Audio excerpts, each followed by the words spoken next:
Hello बच्चों, कैसे हो आप। आज हम कक्षा 5 पर्यावरण अध्ययन की वर्कशीट हल करेंगे। पाठ 3 चखने से पचने तक भाग 2। तो चलिए वर्कशीट हल करते हैं। प्रश्न 1, निम्नलिखित कथनों में से सही कथन पर सही, गलत कथन पर गलत का चिन्ह लगाइए। तो बच्चों यहाँ पर कुछ कथन दिए गए हैं, इन्हें आप पढ़ेंगे। अगर सही कथन है तो सही का निशान और गलत कथन है तो गलत का निशान लगाएंगे। क, हमें प्रतिदिन चॉकलेट खानी चाहिए, गलत। ख, हमें साफ जगह पर बैठकर साफ बर्तन में भोजन करना चाहिए, सही। ग, हमें हमेशा ताज़ा भोजन करना चाहिए, सही। घ, हरी सब्जियां स्वास्थ्य के लिए हानिकारक होती हैं, गलत। च, शरीर में पानी की कमी होने पर नमक शक्कर का घोल पीना चाहिए, सही।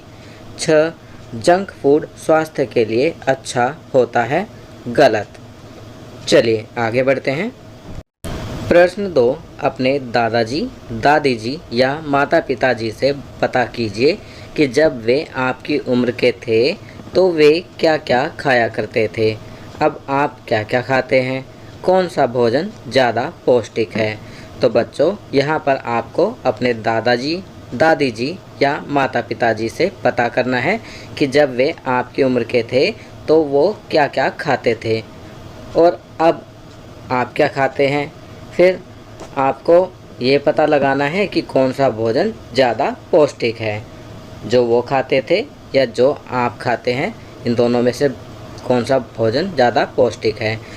तो यह कार्य आप स्वयं करेंगे, अपने परिवार के सदस्यों से पूछेंगे और फिर कंपेयर करके लिखेंगे।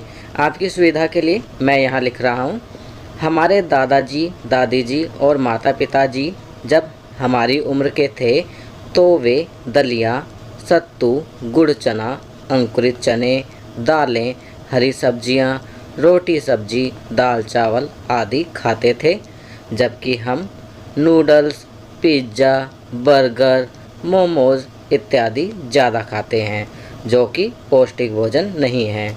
अतः हमारे दादाजी, दादी जी व माता पिताजी के समय का भोजन ज़्यादा पौष्टिक है। चलिए आगे बढ़ते हैं। प्रश्न 3, नीचे चित्र में दी गई भोजन सामग्री का नाम लिखिए तथा पौष्टिक आहारों की सूची बनाइए। तो बच्चों यहाँ पर आपको जो भोजनों के चित्र दिए गए हैं, आपको उनके नाम लिखने हैं। तो कौन कौन से भोजन के चित्र हैं। पहला है पिज़्ज़ा, दूसरा चावल, तीसरा दाल, चौथे चित्र में क्या है, दूध, पांचवें चित्र में है नूडल्स जिसे चाउमीन भी कहते हैं, छठे चित्र में है रोटी। चलिए आगे बढ़ते हैं। इस चित्र में हरी सब्जियां, फिर दही और आखिरी चित्र में छोले भटूरे। तो ये सब खाद्य सामग्री, भोजन सामग्री यहाँ पर दिखाई गई है। अब इनमें से कौन कौन सी पौष्टिक भोजन सामग्री है। चावल, दाल, दूध, रोटी, हरी सब्जियाँ, दही। तो ये सभी पौष्टिक भोजन सामग्री हैं। चलिए आगे बढ़ते हैं। प्रश्न 4, कल्पना कीजिए कि यदि आप जंगल में खो जाएं तो वहां पर अपनी भूख मिटाने के लिए क्या क्या खाएंगे।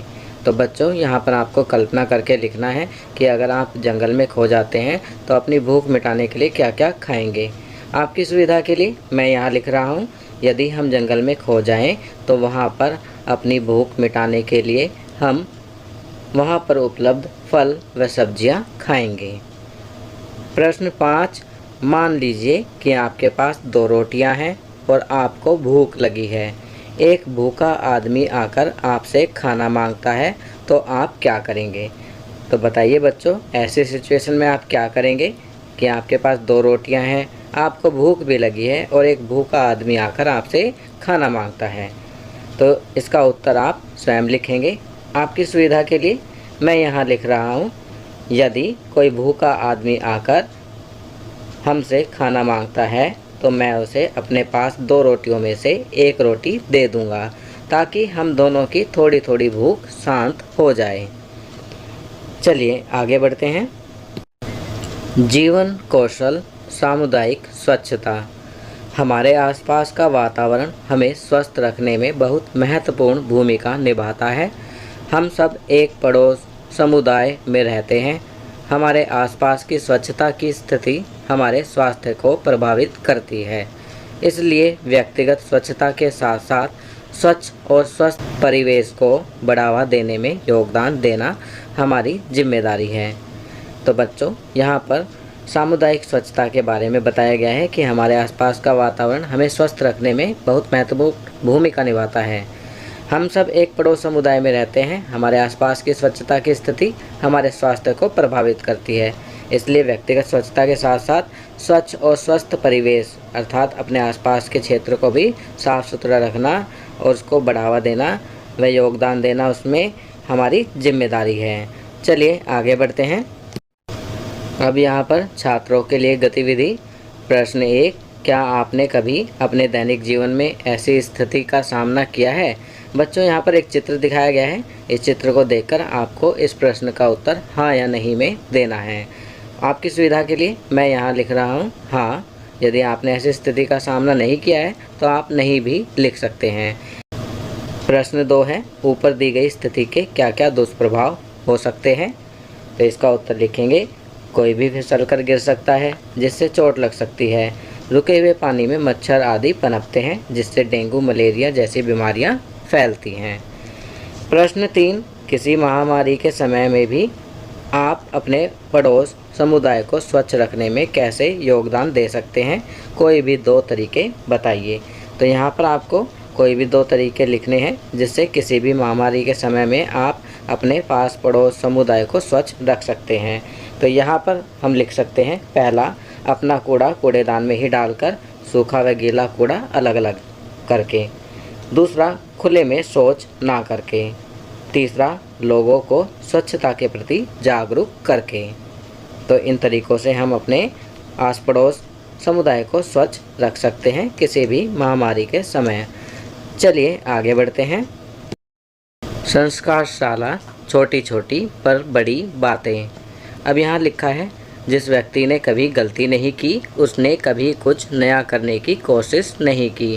Coat by Albert Einstein. Albert Einstein ने कहा है, जिस व्यक्ति ने कभी गलती नहीं की उसने कभी कुछ नया करने की कोशिश नहीं की। खाना पीना, वेजिटेबल सैंडविच बनाकर खाना। गतिविधि, मसालों की खुशबू से उनकी पहचान करना सीखना। खेल, हम सब में कौन ऊंचा कूदे। तो हमें ये सब खाना पीना है, गतिविधि करनी है और खेल खेलना है। चलिए आगे बढ़ते हैं। दैनिक दिनचर्या में निम्नलिखित आदतों को अपनी दिनचर्या में शामिल करें।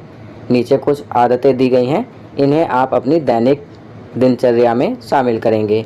कौन कौन सी हैं? अपने माता पिता का अभिवादन करके अपने दिन की शुरुआत करें। अपने दांतों को दिन में 2 बार ब्रश करें।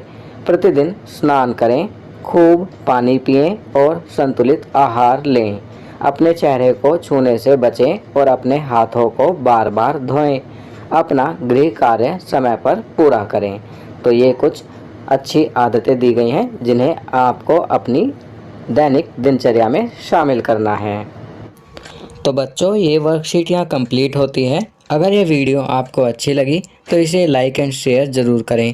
अन्य विषयों पर बने हमारे लेटेस्ट वीडियोस को देखने के लिए चैनल को सब्सक्राइब करना ना भूलें और देखते रहिए हमारा channel knowledge kingdom. Thank you.